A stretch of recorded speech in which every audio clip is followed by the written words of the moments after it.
As the guys are serving you, I really don't need to do much of an introduction for Shane Willard. He's been here 2 other times. If you're part of City Church, you know Shane. If you're part of City Church, you hear me talk about Shane all the time.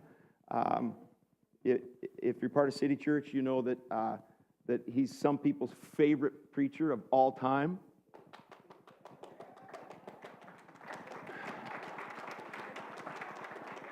I am in the room. I don't even know. I'm standing right here. Keenan. Appreciate that, bro. So Shane won't be speaking today. We realized last night we've been hanging out for 13 years. 13 years. And it is a privilege.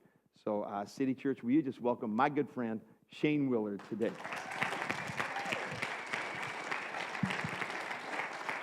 Thank you very much.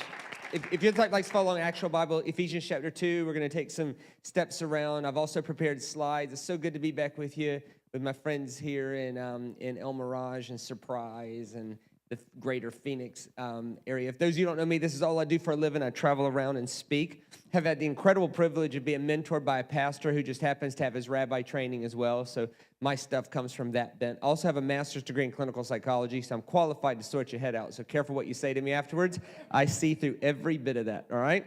On your way out, if you go out this way, it's impossible to miss it. There is a gigantic table with all of our resources set up on it. If you cannot find that table, seek medical attention. It's taking up half the room, okay? And if you look at that and you go, why would you carry all this around with you? The reason is because we make a lot of money from it, okay? And the reason we do that is because we live with the conviction that we're not simply called to go to heaven when we die, that we're called to say yes to the infinite possibilities that Jesus has for us to bring heaven here. And so 100% of what we make from our table, we give to the poor and the afflicted. We have 3 orphanages in China that look after mentally handicapped kids, 2 in Hinyang, 1 in Changsha. We also have a rescue home in Cape Town that gets girls out of sex trafficking, but we don't just do that. We get them off drugs, we get them high school educated, we get them job trained and marketplace so we can try to break the cycle of poverty in the Cape Town flats. It does us no good, it does us no good to be the moral police and be like, you shouldn't sell your body. If that's the only way somebody could make a living for their children, we need to give them options. And so we do that. And just to remove all manipulation, on December the 1st, we give what we give. Okay, so we have an amount that requires us faith to believe for. And we give it every December, for every first of every month. January 1st, we give it. I would never tell mentally handicapped kids to wait and see if people in Phoenix buy something before you eat. We have an amount. It requires us great faith to believe for that amount. And if at the end of the month we overcome that amount, we give the extra. If we don't, we just eat it, all right? Because we want to live in a matter that requires faith, but yet is very generous to the poor and the afflicted. We feel like that's what God's called us to do. So all I'm saying is, on your way out, let me put something in your hands that'll change the way you look at God. In so doing, you put something in our hands that helps us feed, clothe, shelter, educate mentally handicapped kids in China, helps us get girls out of sex trafficking, things like this. Well, it's Christmas, right? And so it's my honor to be here. I love this season, so I want to take a second and invite you tomorrow night. Tomorrow night I have something very special set aside. It's a message I only do once a year. I rewrite it a little bit every year, and it's on the historical arc of Christmas. And so it's a way to read the Christmas story that I promise you will be different than any Christmas teaching you've ever heard in your entire life. It will be unique. It will not be better. It will just be different, okay? So we're not comparing me to other preachers in the room, all right? We don't do that. But it will not be better. It'll just be unique and different, and you'll love it. So give us an hour tomorrow, and it'll change your life, all right? I promise you it will. I promise you'll never read Christmas the same. You never will. Never, never, never, never, never. I've been doing it for 10 years. The request is a mile long for me to come do it at some church somewhere. And I can't wait to do it here tomorrow night at 5. And so it's about an hour service. And that includes everything. That's not just my part. And it'll change your life. I promise you it will. If you give us an hour tomorrow night and it doesn't change your life, this is how much I believe in it. I'll personally, out of my own pocket, I'll refund whatever they charged you to come. Okay, so whatever it is, I'll give it back. It's a money-back guarantee. It's risk-free night. You know, how many people will do that? Longhorn's not going to do that, I can promise you.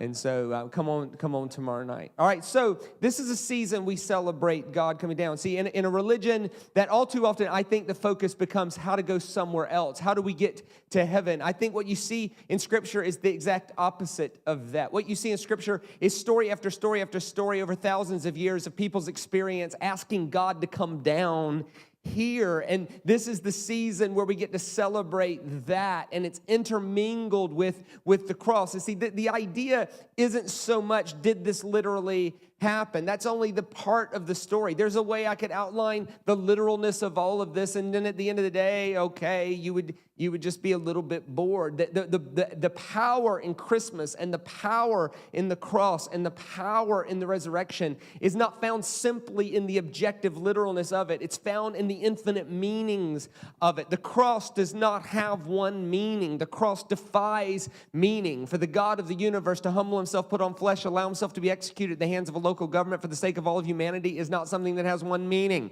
It's something that defies meaning, which is why the scripture writers struggled finding meaning for it. In one place, it's called the forgiveness of sins. In one place, it's called the cancellation of debt. In one place, it's called the confrontation of oppression. In one place, it's called proof that he's here. In one place, it's called proof that he suffers with us. In one place, it's called this. In another place, it's called that. And so if we ever put the cross and Christmas into a either-or box, into dichotomous thinking, we'll miss the entire point. Does the cross and resurrection and Christmas have one point? No, it has many, many points. And I want to talk to you about just one of those this morning, because in one meaning, one moment, one time, you got to pick one. And it's not at the expense of the others. It's not saying this is better than the others. It's not meant to compare. It's meant to expand. This is a guy named Paul.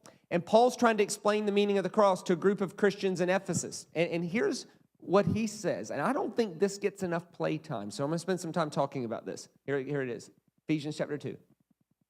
For he himself is our peace, who has made us both one and broken down in his flesh the dividing wall of hostility by abolishing the law of commandments expressed in ordinances, that he might create in himself one new man in place of two. So by making peace, and might reconcile us both to God into one body through the cross, thereby killing the hostility. Now the context of this is not peace between us and God. The context of this is because there's peace between us and God, then there should be peace between us and each other, that there should never be a place for hostility between human beings, because no matter what we disagree on, if you go out far enough, every human being on earth has their hands around the foot of the same cross, and if nothing else unites us, it should be that. Christmas is that season where we remind ourselves that no matter where we came from, no matter what our disagreement is, no matter what the division could be, if you back out far enough trying to find common ground, if you can't find any other common ground, what we can find is the same source is holding all of us together, and the same cross has reconciled us all, and all of our hands are a foot of the same cross. And if that's the case, then that should end the hostility between two people, that there is no room in Christianity for hostility between others, which leads me to this question. How have we done embracing that part of the cross? The part of the cross that demands that we act as peacemakers towards each other, even in disagreements. That the cross and Christmas actually invades our basic disposition in conflict. How have we done with that? Now, this sounds eerily familiar to something Jesus said. Third line into his first sermon. Pretty important. Check this out. Watch what he says. Next slide. Blessed are the peacemakers, for they shall be called the sons of God. Really? Do we actually believe that? And how have we done with that? We sing songs that go something like this. I am a child of God. Really? Are we? If our basic disposition in conflict is the condition Jesus made on whether we'll be called a son of God or not, are we sons of God? If we had to stand in front of Jesus today, and whether or not we were a peacemaker, our basic disposition in conflict, would we be called a son of God? Now, unless you think, wait a minute, Shane, that's just one verse at one moment at one time. You can't really do that. Wait, but what if it was mistranslated? Okay, hang on. Okay, 34 verses later in the same sermon, That's called 2 minutes later. He says the same thing with different words. Watch what he says. You've heard it said that you should love your neighbor and hate your enemy. But I say to you, love your enemies and pray for those who persecute you. Why? So that you may be sons of your Father who are in heaven. Now, there's lots of theological implications to this that I don't even want to get into because it's not the point. There's lots of deep political ramifications for this that I don't want to get into because that's not the point. Can we just back off of this just for a second and go to the most basic layer? And let's just say this. At the most basic layer of what Jesus is talking about here, our basic disposition in conflict is incredibly important to Jesus.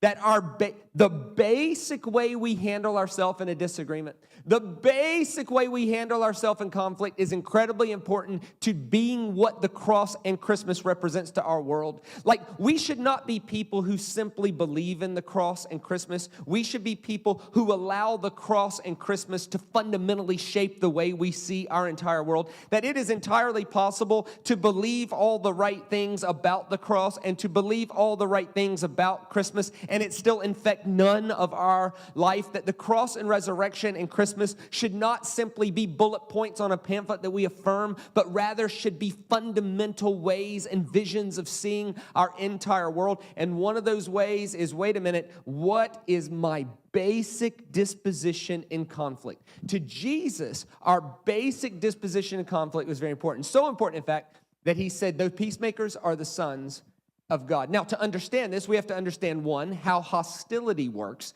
and two, then, how does peacemaking work? So first, let's talk about hostility, all right? There's a great story in the Old Testament that illustrates hostility really, really, really well. Now, it's a very long story. I'm not going to read the whole thing. I'm going to read a few bits of it, but it's because it's just too long. And we're very familiar with it. We learn it when we're small children. It's the story of a guy named Samson, and you can find this in the book of Judges. Now, Samson, there's no other way to say this. Samson was a lunatic. He was out of control. He was rebellious, had no respect for his parents, had no respect for the rules. He was just, in short, out of control. Here's the short of the long. He falls in love with a Philistine woman. That was an absolute no-no. He tells his parents, I'm in love with a Philistine woman. They're like, please don't do that. She worships other gods. He says, I don't care. I love who I love. You'll have nothing to say about this. He sneaks out of his parents' house in the middle of the night to go see his girlfriend. That's nothing new. You've never heard of that before. Sneaks out of his house in the middle of the night to go see his girlfriend. Evidently, on the way to see his girlfriend, he runs into a lion. Now, one way to get caught when you sneak out of your parents' house in the middle of the night to see a girlfriend is to run into a lion. But evidently, Samson was skilled enough and armed enough to defeat the lion. He kills the lion, goes, sees the girl, comes back home. Later, he goes back to do the same thing,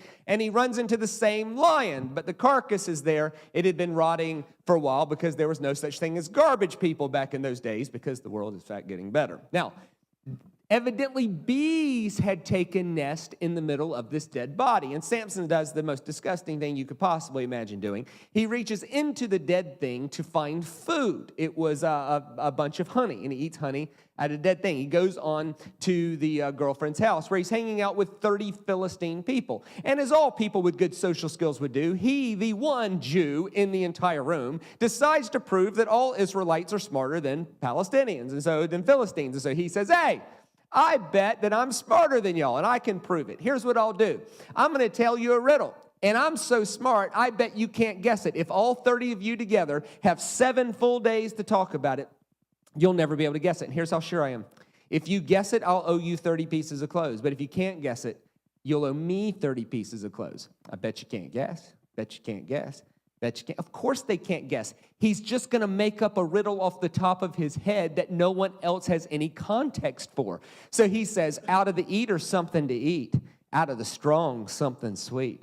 I bet you can't guess. I bet you can't guess. Of course they're not going to be able to guess. No one else saw what he saw. So, of course, 7 days go by and they can't guess. So what do? They tell his fiancée, listen, you need to do whatever it is women do to get men to talk when they don't want to talk. whatever that might be, right? So she goes and does whatever it is women do to get men to talk when they don't want to talk. And of course he says, okay, I'll tell you, but don't tell anybody else. Of course she doesn't keep her word. She goes back and tells her family. So at the very last second, they get the riddle, right? Now, if you're the type of person that needs a Bible verse for everything, like you're always, where's that in the Bible? I need a verse for that. I want even a life verse. If you need a life verse, here's a new one for you. Straight out of the book of Judges, Samson says, if you had not plowed with my heifer, you would have never guessed that. I love that. Nothing like a good heifer plowing. Anyway, if you're paying attention to the story, Samson now owes them 30 pieces of clothes. Instead of running down to the store, admitting they tricked him and got him, and paying off his debt, no, he doesn't do that. He kills 30 of their cousins, strips them naked, and brings the clothes of the naked 30 cousins he just killed back to the thing. And he says, hey, I owe you 30 clothes. Here's the clothes of 30 of your dead family members I just killed. This man's rational response when he lost a bet was to kill 30 people. This man is out of control. If you lose a bet today and your rational response is to kill 30 people, you're going to go to jail for life. Back then, they wrote a book about you. Whatever. Just the world's getting better. Now, Samson kills 30 of their family members. They can't let this go. They respond by burning her family with fire and giving her away to another man. He then responds by tying foxes together and burning their fields down. That's a year's economy gone.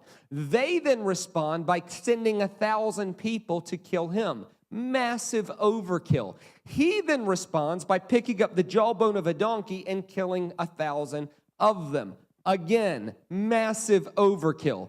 He then responds by killing it. They then respond by tricking him with another woman. They blind him, tie him to a thing, make him do the work of a mule. He then responds by tricking them into tying him to the pillars of a building, and he pulls the entire building down on them, and everybody dies. Now, if you're paying attention to the story, what started out as a joke no one understood escalated to everybody dying. That's called escalation. That's called hostility. Now, if you're married, you understand how this works. Here's what happens, right? Have you ever had an argument with your spouse that started over how to cut a tomato, right? And then it escalates into insulting the other person's mother, right? This is how it works. That's not how you cut a tomato. That's how I cut a tomato. That's not how my mom cuts a tomato. Well, I ain't your mama. Well, maybe I wish you were. Well, I'm not so fat. Well, yeah, and then the next thing you know, what started out as an argument over how to cut a tomato escalates into insulting the other person's mother. And really good married couples, when it gets into too far into something like that, they just look at each other and laugh. They realize, wait a minute, hang on. This started somewhere else. That's how escalation and hostility works. Paul said that that Christ coming to earth and the cross was the end of that. The end of hostility. Which leads to this question: what makes hostility go? Let me show it to you. This is 3-4 different times in the book of Judges. Let me show you the gasoline behind the hostility engine. Here it is. Next slide. I was so sure that you thoroughly hated her. We gave her to your friend. Isn't her younger sister more attractive? You did not want to be a woman back then. Okay? Take her instead. They're literally just bartering little girls over barbarians. It's just an odd time to be alive. This time, now watch, here's the gasoline. This time I have a right to get even with the Philistines. I will really harm them. Hang on a second. Do we ever have a right to intentionally harm somebody? No. The cross doesn't allow that. The cross as a doctrine does, but the cross as a fundamental way of seeing the world does not. Absolutely does not. No way. Because here's the gospel story in one nutshell. While we were hostile to God, God did not give us what we deserved. He reached out and made peace with us. That's the entire thing in one nutshell. And if we're supposed to show that to the world, believing that is not enough. No. We want to show that in our actions. Let us not believe with just simple words, but with actions and truth, as 1 John chapter 3 says. Wait a minute, hang on, wait a minute. Whoa. What have we done with the hostility? This time I have a right Now, watch this. Happens again. And Samson said to them, this time I shall be innocent in regard to the Philistines when I do them harm. In other words, I'm going to premeditatedly harm somebody, but I'm going to be innocent because they actually deserve it. They actually deserve it. It happens again. Watch this. Next slide. Then the Philistines said, who has done this? And they said, Samson, the son-in-law of the Timnite, because we took his wife and gave her to his companion. That was funny. And the Philistines came up and burned her and her father with fire. Massive overkill, burning people alive. And watch what Samson does. And Samson said to them, if this is what you do, I swear I'll be avenged on you. Then after that, I'll quit. In other words, I'm going to stop when I'm one up. But here's the problem. If I don't stop till I'm one up, and you don't stop till you're one up, everybody dies. And that's the hostility cycle. The hostility cycle is driven by the idea that I get to treat you as you deserve and not as you're worth. Jesus said God is the opposite. Look at flowers, look at birds. They do nothing to deserve it, but God feeds them and clothes them because they're worth it. Loving people never treat people as they deserve. They always treat people how they're worth. Whoever has the best marriage in this room, they have the best marriage in the room because they've learned to treat each other as they are worth and not as they deserve. You don't love your wife because she deserves it. There'll be days she does, other days, not so much, right? That's called life, right? You don't respect your husband because he deserves it. There'll be days he does deserve your respect. There'll be days he'll amaze you with his superior intellect and problem-solving ability. Other days he's going to be a flippin' idiot. That's called life. You don't respect your husband because he deserves it. You respect your husband because he's worth it. The idea is that people who take the cross seriously take peacemaking seriously. Now, here's how hostility works. This is just a quick psychological lesson. Next slide. One, there's an offense. Somebody does something. You don't like it. They cut you off in traffic. They cut in front of you in line at the Walmart on the Saturday before Christmas. Whatever the case may be. Somebody does something offensive, right? Then you dehumanize the adversary. Oh, because of what you did, I have a right to now do it to you worse. You're somehow less of Jesus is in you than in me, even though we believe Jesus is holding us all together and unites us in one humanity. Then there's an unwillingness to take responsibility for our part. You know what's funny about and I mean not funny, haha, I mean like interesting. You know what's interesting about the judge's story is that at no point in the story does anybody take responsibility. At no point does Samson go, probably shouldn't be here anyway. My bad. I should have honored my parents. That's my fault. You know, at no point does Samson go, you know what? When you plowed with my heifer, you know what? I should have just let that go. I shouldn't have killed 30 of your family members. No. At no point do the Philistines go, you know what, burning that entire family with fire, probably an overreaction, right? No, at no point does anybody own their part. It's always the other person's fault. Then there's escalation. Next slide. Then there's holding the other person responsible. Since you've done this, now I'll be innocent when I hurt you. And then there's a failure to learn, which leads to repeating the pattern. That's how hostility works. If you're here today and you're wondering, what does the cross mean to the world other than the forgiveness of sins? The cross means this. One of the meanings of the cross is this, is the cross was the end of hostility. Let me say it simply. The cross is the end of the idea that we ever have a right to hurt somebody. The cross is an end to the idea. The cross is a compulsion to act a certain way in conflict, which leads me to this. I wonder how we're doing with that. I want us to wrestle with that a bit. So next slide, let's talk about that. Next slide. So the cross wasn't solely about the forgiveness and freedom, but also an end to hostility. So the cross was a physical manifestation of a new way to live. The most loving person evidently acts first to end the hostility. Whoever's the most loving person acts first because that's the gospel. Let's say it this way, next slide. So then peacemaking isn't passive. It's charging in with a different way and changing lives. Whoever makes peace in a marriage is not the passive one. They're the active one. It's not passive. It's being very, very active. Now, here's what Jesus said. Don't just love your friends, love your enemies. And don't just love them, pray for those who despitefully use you so that you may be children of your Father in heaven. That's Matthew 5, verse 42. That is the end of a three-thought. He's preaching a sermon, and he just gave 3 thoughts on how to make peace. Let me go back 3 verses and show you what he says. And let me remind you, he's speaking to Galilean peasants who lived in a oppressed, occupied territory by the Roman military. All right? Watch what he says. But I say to you, do not resist the one who is evil. But if anyone slaps you on the right cheek, turn the other cheek. That's Matthew 5, verse 39. 3 verses before the conclusion. He says, here's how you make peace. You turn the other cheek. Which leads me to this question. How have we done with that? How good are we at turning the other cheek? When someone insults us, how good are we at just walking away? If someone insults us, how good are we at blessing them back? How good are we at that? How good are we at Facebook at not retaliating in a manner that no one cares about anyway? How good are we at that? How good are we at turning the other cheek? And the second question, what does turning the other cheek mean? And third, does it actually work? So let's talk about this. To understand turn the other cheek, we have to understand that Jesus was in the Roman Empire and they had a 9-layered class system. Next slide. Let me show it to you.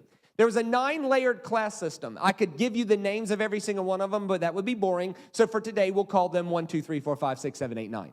And the idea was Roman aristocracy was 1, Galilean peasants were 8, Roman soldiers were 2, okay? And so there was a difference between right-handed slaps and left-handed slaps. In the first century, if I was a social equal, if we were both class 2 people, I would hold you and I would insult you with my right hand. But if I was a class 2 person and you were a class 8 person, you're not worth my good hand. I'm not going to do that. I'm going to make a public degrading statement that you're a lower class than me by slapping you with my left hand. The reason is because that's the hand I wipe my butt with. The idea is, it's true. The idea is that you're not worth my clean hand. I'm going to hit you with my poo-poo hand, all right? This was in the first century. This is why in the first century you would never go, hey, how you going? Never. You would go, hi, how are you going? It's this. To use your left hand was making a public statement that you're less than me. It would be the equivalent today of using a racial slur towards somebody. Or degrading them because of something about them with some degrading word, using some things that would be considered hate speech now, using horrendous words that no educated person would ever use, right? It would be the same as something like that. So Jesus said this. He says, if someone slaps you, watch the specifics, if someone slaps you on your right cheek, hang on a second. To slap someone on their right cheek, you'd have to use your left hand. In other words, if Jesus is saying, if someone ever does this practice to declare you less than them, what do? You turn the other cheek. In other words, in conflict, don't escalate the situation. Don't fight back. Only present the side of you that forces them to address you as an equal, and they will not do it. That is turning the other cheek. It's intentionally drawing a non-aggressive boundary that says, if we're going to have this conversation, you will address me as your equal. It's turn the other cheek. That's verse 39. Now watch verse 40. Watch this next. This is the very next sentence. Watch this. And if anyone would sue you and take your tunic, just let him have your cloak as well. If someone would sue you, take your... Now, to understand the first one, we got to understand Roman class systems. To understand the second one, we got to understand first century Deuteronomy application. Watch what happens. Next slide. So in Deuteronomy, if someone sued you and you couldn't pay, then you could give them your tunic as a promise. So if I owed you money and you said, I want my money, and I said, well, I can't pay you. You couldn't put me in prison, not in Jewish culture. You could not do that. That would be counterproductive. What you could do is demand my outer cloak. So I give you my outer cloak as a promise to pay. It was my only recourse of grace. Now here's the problem. Jesus is speaking in first century Galilee, where they're living under, some historians estimate, 87% taxation. 50% of their grain, 30% of their fish, 12.5% of their total take to Caesar just for the divine privilege of having the Son of God rule them, the Roman roads tax to move their goods and services, the temple tax, and the dodginess of the tax collectors themselves. 87. These people were losing their family land that had been in their family since the book of Judges, okay? And there was a group of Roman sympathizers. 3% of the Jewish population were not only sympathetic to the Roman occupation, but they were profiteering on the Roman oppression on their brothers. And so they were going to people who owed them money. And not only had they taken their land because of excessive taxation, now they were demanding more money, and their only recourse was to take their outer coat, and they were even doing that. Jesus says, hey, if someone's willing to do that, if someone's taking your outer coat, just give them your inner cloak as well. Well, there's only 2 pieces of clothes. Jesus is telling them to get naked. Why would you do that? Next slide. See, in Hebrew culture, being naked is not shameful, but seeing nakedness is.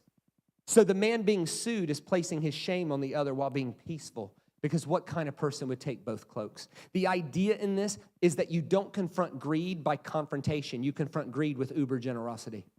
That's what you do. It's sort of like this. If you're at dinner with a friend and the waiter comes by and says, how was everything? Great.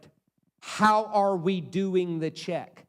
If one person says split it up and the other person says I'll take it simultaneously, what will end up happening is they'll both start fighting over the check. Even though the greedy man has already played his cards face up, he doesn't want to pay for the check, but the generosity of the generous man is actually confronting the greed in the greedy man because they said it at the same time.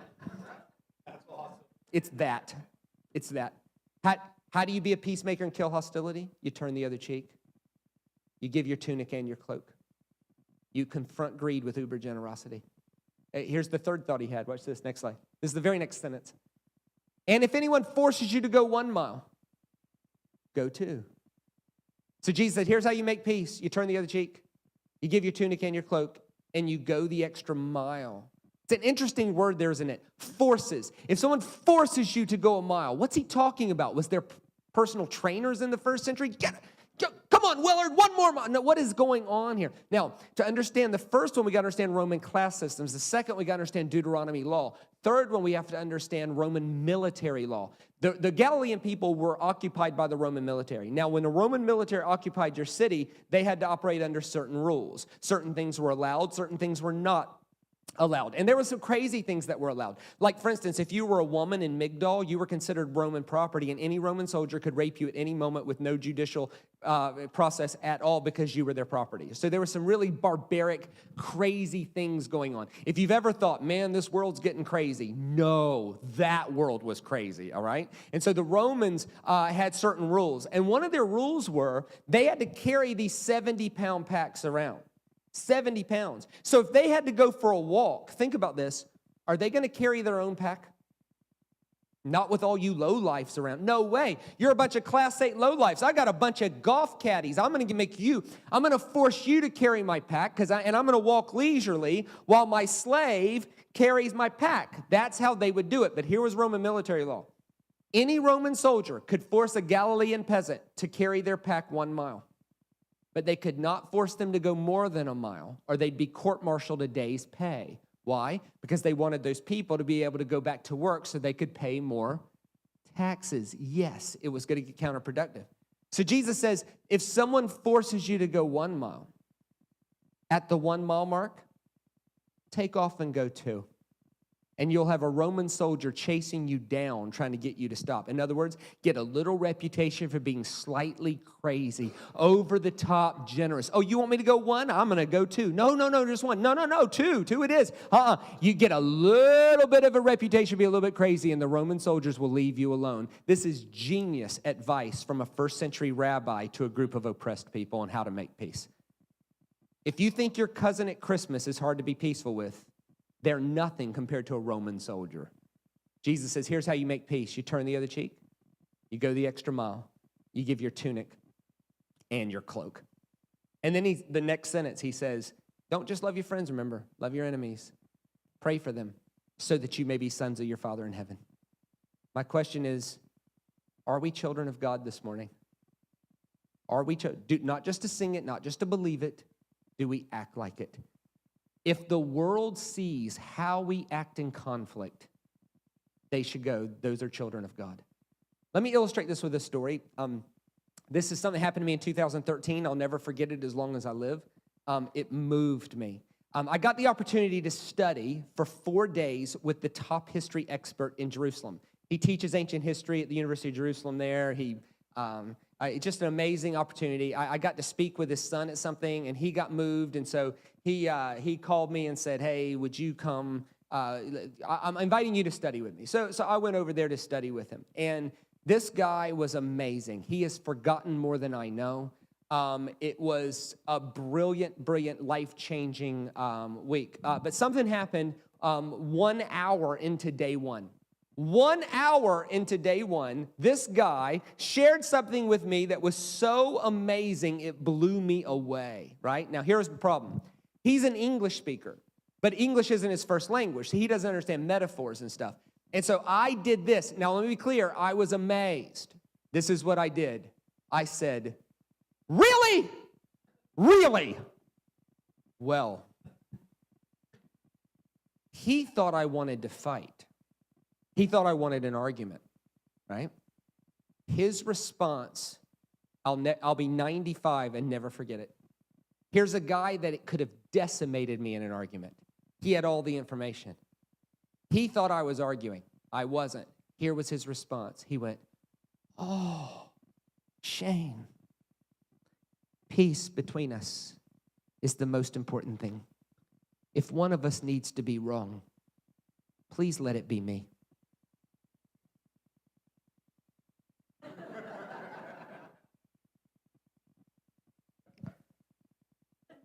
Well, I was confused, which made it worse, because my response to that was, "What?" He said, "Oh, Shane, peace between us is the most important thing. If one of us needs to be wrong, please let it be me. If the outside world sees us in conversation, may Jesus be glorified more than I need to be right about anything. Would you let me be wrong so that they can see us at peace?"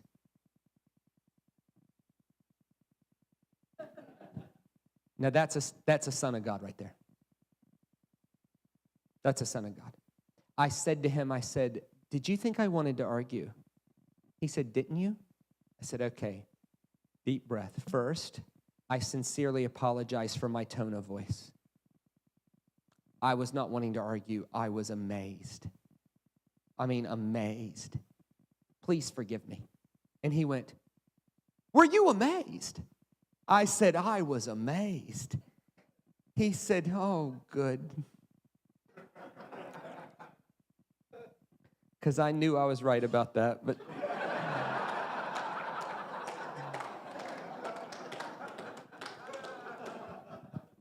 Think about this. He said, "I knew I was right about that, but Jesus needs to be glorified if other people see us in conversation more than I need to be right about anything."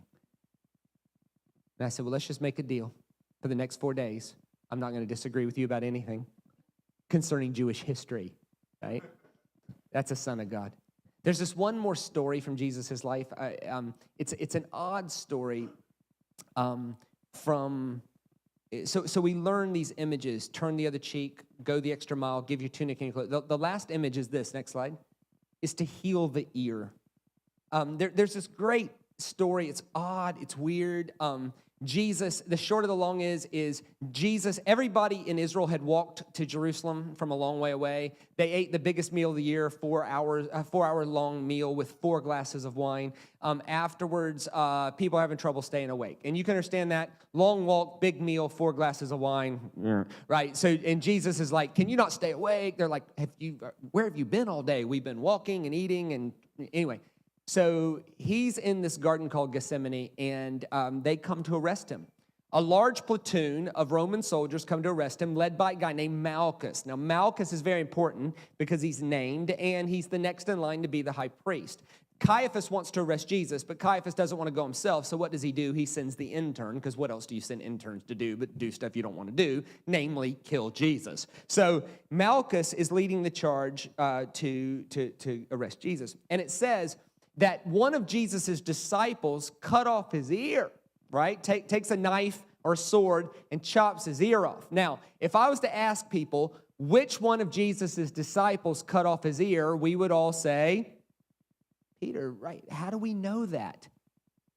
Like, we just I think we just sometimes guess. Peter was a bit crazy. It had to be Peter. But actually, Matthew says a certain companion of Jesus.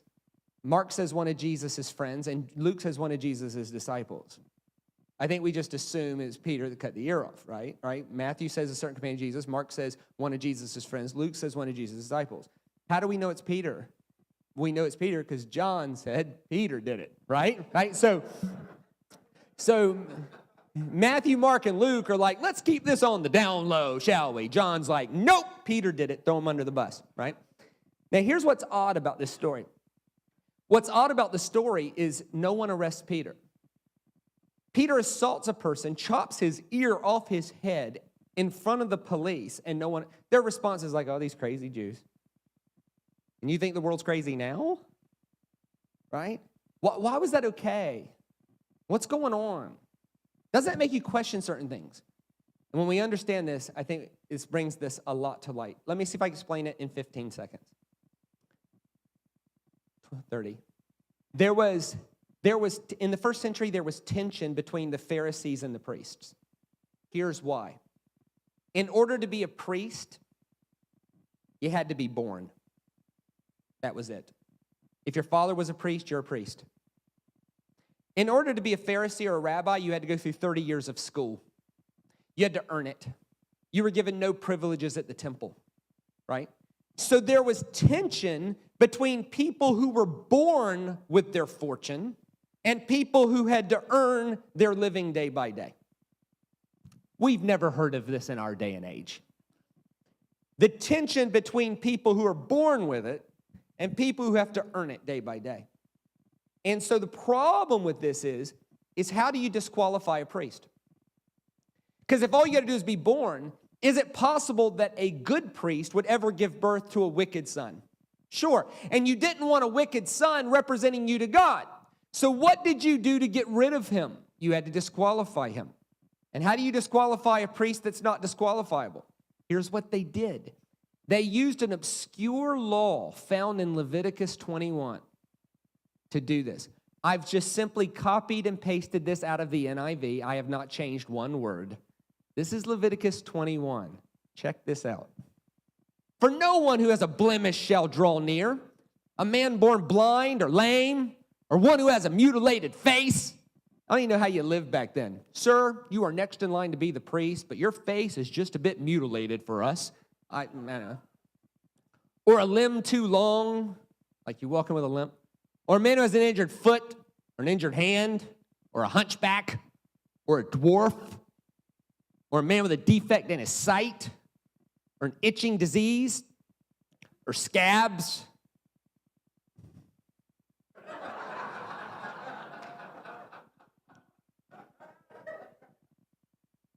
Or crushed testicles. Which leads to all kinds of questions like, was that actually a problem back then? You imagine that? Hey, Bill. Hey. You're looking a bit down. I am. What happened? Well, these 4 guys thought I wasn't worth it. They held me down. They crushed my testicles. Man. You know what the worst part about that is? What, Bill? I can't be a priest anymore. Shoot. Right? I mean, can we connect on this? Like, if 4 guys held you down, took 2 bricks and crushed your testicles, like, your last concern is whether you could be a priest or not. Your concern would be, where do I go to die, right? The other observation about this would be, was there a more awkward job in the history of the world than the priestly inspector? Right? Imagine that. Face not mutilated, check. Not a hunchback, nope. Legs look about the right length, yep. Not a dwarf, nope. Now, sir, there's just this one more part. This is going to be awkward for you and for me, but we do have to check. Mm-hmm. Actually, I have a good friend that's in his final year of his PhD training to be a Catholic priest, and he had to have his doctor visit this year to check for, yeah. Anyway, it's true. Absolutely true.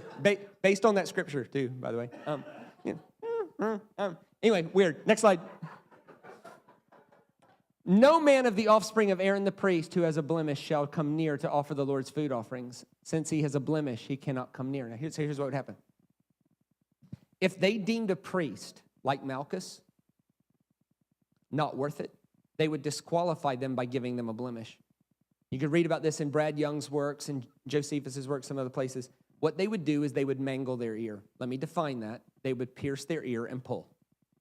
Now, that would hurt. You would get over it. But it would give you a public forked earlobe that everyone could see. And, oh, you can't be a priest. You're now disqualified. Essentially, Peter's saying, you're fixing to kill the real temple. You have no right to serve in the temple made with the hands of men. I'm going to make sure you never do. And he chops his ear off. See, my Sunday school teacher told me Peter's trying to chop his head off and missed. Well, that makes no sense. Like if I, kindly, peace, but kindly, if I'm trying to cut your head off and I hit you in your ear hole, your head's on the other side of that. That's a perfect shot. Actually, probably what happened is Peter came up behind him and just... Now, what's important about all this is none of that. I did that to make you laugh. What's important about all that is Jesus' response. Jesus' response was to pick up the man's ear and put it back on his head. Jesus' response to hostility was peacemaking, even when the guy deserved it. Which is why any message of Jesus that says, if you don't do something, Jesus is going to destroy you, is not the message of Jesus. I don't care if there's a 25-foot cross over the top of the building.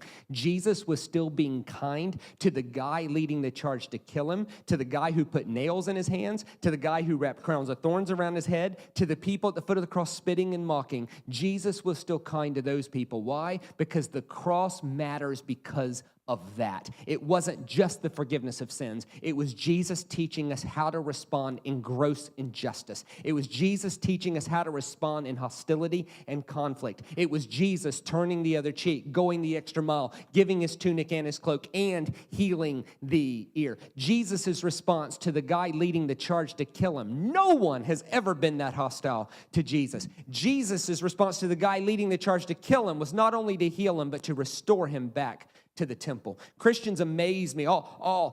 This guy wrote a movie that's anti-Jesus. Jesus is going to get him. What are you talking about? Well, that guy's hostile to God. No, he's not. The guy leading the charge to kill Jesus was hostile to God. The movie writer is hostile of the image of God he was presented by you. This is two different things. This guy was leading the charge to kill the real Jesus.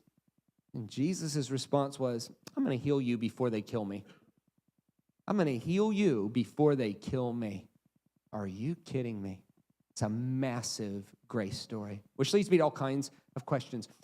Great sermons are not meant to be agreed with, nor disagreed with. Great sermons are meant to be wrestled with. So like if your only thought right now is, I love this, I agree with him, I'm a little disappointed. If your only thought is, I don't like this, I disagree with him, you've also missed the point. Great sermons are not meant to be agreed with, nor disagreed with. Great sermons are meant to make us think. So let's wrestle. Next slide. Have we received the cross that forgives us while rejecting the cross that ends hostility? So where have we said yes to the cross that forgives us, lets us go to heaven, salvation, right? And I'm all for that. And we should embrace that. But where have we received this cross, but we've rejected the cross that compels us to act a certain way in conflict? And where have those two things not meshed? And maybe say it this way. Is there any place that we are escalating violence right now? Is there any place right now, maybe in your home, you know you can go home this afternoon and be the peacemaker. You know you can. You know you haven't spoke to her in 4 days. And you might be thinking, but she deserves it. She might. She might deserve it, but you don't treat people as they deserve. You treat people as they're worth. You haven't been kind to him in a week. Yeah, but you know what he did? He might deserve it. But people who represent the cross to our world, they don't treat people as they deserve. They treat people as they're worth. Maybe we can end the hostility this afternoon. Where do we need to act first and be a peacemaker? Maybe say it this way. Next slide. Whose ear do we need to repair? Is there any person that we've taken their ear off and it's time for us to put it back on? But Shane, he left his wife. I know. 4 years ago. Let's give him let's give him another go, you know. Let's let him come, be a part. Shane, but he said something I disagree with. I know. But it was about the Bible. I know. We just want to. And by the way, leave the preachers alone, hey? Seriously. I'm going to stand up for all preachers right now. Leave us alone. Seriously. Let me tell you what preaching is. Preaching is spending 12 hours with 4 researchers putting together a talk that's going to take 40 minutes to deliver, only to be potentially eviscerated on the internet by a nameless, faceless coward sitting behind a keyboard who hasn't spent 10 seconds thinking about it. No.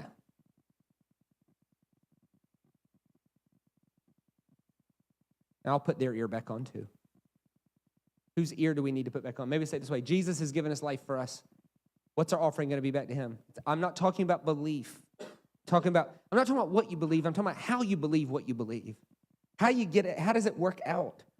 If you're the type that can only remember one line in a sermon and you don't want it to be crushed testicles, check this out. Next slide.